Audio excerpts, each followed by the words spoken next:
Clay দিয়ে আজকে একটি চুড়ি বানিয়ে দেখাবো। প্রথমে মোল্ডেড ক্লে থেকে হার্ডেনার এবং রেজিন বেসটা একসঙ্গে মিক্সড করার পর লম্বা একটি দড়ির মতো করে চুড়ির শেপ দিয়ে নেব।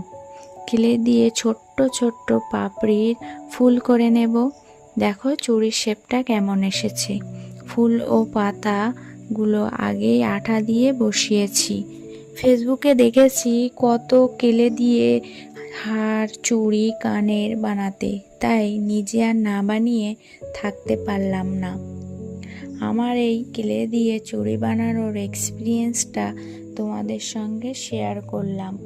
ভালো লাগলে সাবস্ক্রাইব করো। দেখো তো চুড়ির কালার কম্বিনেশনটা কেমন হয়েছে।